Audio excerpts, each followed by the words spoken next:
So Liverpool have today completed their pre-season matches for the upcoming Premier League season. They've played against Sevilla, who they have spanked 4-1, and they have also drawn 0-0 with Las Palmas. Now, I wasn't able to watch the second game, so I will just give a very quick summary from what I did see of it. Looked as if it was very much a flatter performance, a bit of a dead rubber. It was mainly sort of the second squad out. Those are like the sort of Ben Dokes, your Darwin Núñez is obviously coming back, first game under Schlott. Not really much to report on that one, other than it's very good to see people like Robertsons and that getting fitness. So, we will be focusing on the game that I did get lucky enough to witness, that being the demolishing of Sevilla 4-1. So obviously starting out with the 11 that played today, we obviously saw a lot of players coming back into the squad who have been on extended leave, so the likes of your Alisson Beckers, your Van Dijks, Luis Diaz, Alexis McAllister, all these key players that are going to be so crucial to the success of this season. And again, it was fantastic to see Schlott actually have an opportunity to use these players. Obviously, not having that much time prior to the season starting next week, it was good to see that they sort of slotted in just as you'd expect. Again, they're all world-class players in their own right, so there was no fear of them not necessarily being 100% at it coming straight into the season. We also had the likes of Chimikas, obviously at fullback, and Jarrell Kwanzaa obviously partnering Van Dijk, which was good. When it comes to Chimikas, I feel like he probably will start the season as Liverpool's left back, just because Robertson isn't fully fit yet. Again, he got a run out today, but still, just for the sake of his own fitness, again, he's getting a bit older. I don't think you want to risk him against Ipswich. I would honestly rather see Chimikas just continue his honestly good vein of form. He has looked very well when he's played pre-season so far.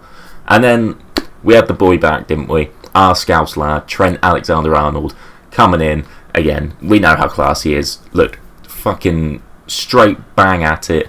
Obviously fears about him potentially leaving the club in the following summer. Doesn't matter when he performs like that, honestly. Wrap up a deal and get it sorted. But the midfield three was what was very interesting to me. So honestly, it was Liverpool's new look midfield, just with zero defensive cover whatsoever. So you had Szoboszlai, Gravenberch and Alexis McAllister. So again, we know how good McAllister is, how good he is at almost back and forth, breaking lines, creating chances for the team. Szoboszlai very similarly, obviously got a very nice assist for the third goal for Diaz. But Gravenberch was the interesting one for me. I feel like a lot of Liverpool fans, honestly myself included, have kind of slept on Gravenberch and what type of player he can be. Because when he was at Ajax in that Dutch league, he was a double pivot number 6. And I know obviously Liverpool are looking at Zubimendi, and that's clearly a position that they want to improve upon and bring a player in for, and I'm fully supportive and behind that. But if that wasn't to be the case, Gravenberch can play there. And again, I would like to see another one in that position to bolster it up, just because obviously there's injury concerns, etc.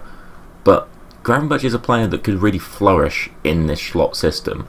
And honestly, it'd be interesting to see whether he'll get a few more minutes than what he did under the likes of Klopp.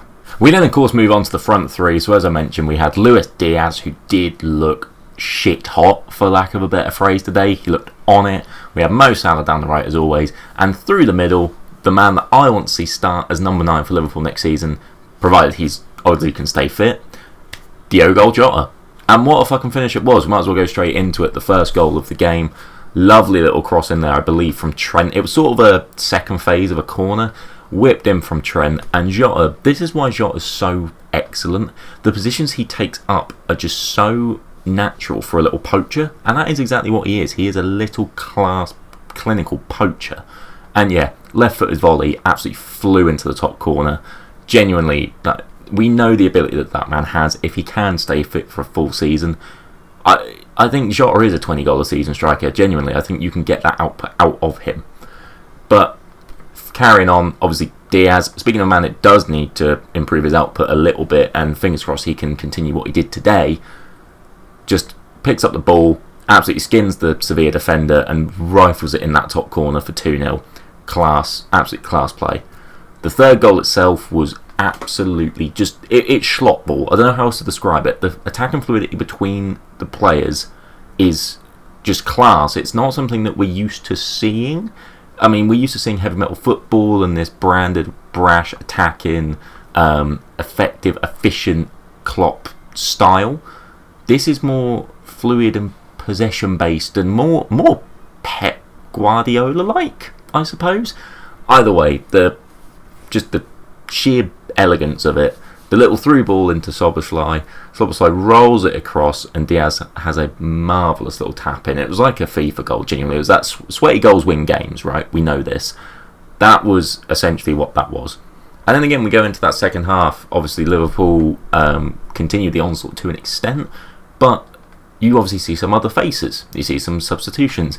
None other than the man who's honestly come into real prevalence this entire pre-season. Trainioni comes on, bangs in his first goal for Liverpool, and it was fantastic technique. Again, I'm wondering if we're going to see more minutes out of this man, particularly with the rumour being that Bobby Clark is going to move to RB Salzburg on a permanent deal. So Liverpool are happy to let him go. So whether that allows for more growth for Nyoni would be interesting, but I guess we'll find out over the course of the season. I feel like it is really hard to gauge where this Liverpool side is at currently because, of course, pre-season doesn't mean anything, but at the same time it kind of does. It's a weird sort of dynamic to have with a run of games that don't necessarily mean anything. I think the biggest learns we can take from this is that the style of play seems to be locked in, right? The players have bought into it, how the midfield works, the whole double pivot, the more sort of possession-based style of play seems to be phenomenal, and it seems to be working, and players seem to be enjoying it and thriving with it. I think you'll see better performances out of certain players, the likes of your Curtis Joneses, your Gravenberches, maybe even your Harvey Elliott's, who again is just rising as a little star boy he is. Ultimately, though, I think the most important thing is to sort of give this team space to breathe, if that makes sense. You can't throw a load of expectation on them, as what we kind of did a little bit last season with it being like Klopp's farewell and stuff. Like, this is very much a developing side. It's a developing side under new leadership after a long time, also learning a new system. Again, there's obviously players within that might not be a part of it come the end of the transfer window. Again, obviously, we've just seen Carvalho recently move on, who was honestly one of the best players that we've had so far in pre-season. So, we might have some incomings, might have some outgoings. Fingers crossed we do get Zubimendi over the line. But, all in all, Liverpool fans should be positive about this. They really should. Again, as long as Liverpool are winning football games, everybody will be happy. I don't think Saturday will be easy. Ipswich, 12:30, newly promoted side. Obviously, Liverpool hate half-12 kickoffs. First opening weekend of the season, some of these normally a bit of an upset. I do genuinely fear it could be Liverpool. It could fall onto them or potentially onto Tottenham, who play Leicester. But either way, we really need to back the system and the new look of Liverpool. I know we called it Liverpool 2.0 last season, but this officially is Liverpool 2.0 or 2.2 or whatever we want to call it. But what do you guys think? Based upon all these pre-season matches that we've seen, particularly this one with a full slot starting 11 that is probably going to start at the weekend, are you happy? Are you confident going into the season? I think the biggest thing for me is we need a couple more players to come through the door. Only one or two just to keep the squad refreshed, and obviously just that fallback of quality should we have an injury crisis or anything like that. Other than that, though, I'm sort of quietly confident. I think Liverpool can have a very good season. I think when you look at who they're competing with, they should be happy with a top 4 finish. I think that would be a very good target, especially for an inaugural slot season. And we're in the Champions League. You're going to be in the FA Cup. You're going to be in the EFL Cup. All these competitions, if Liverpool want to fight on 4 fronts, they definitely have the quality there to do and to honestly win. They really do. So let me know what you boys think down below.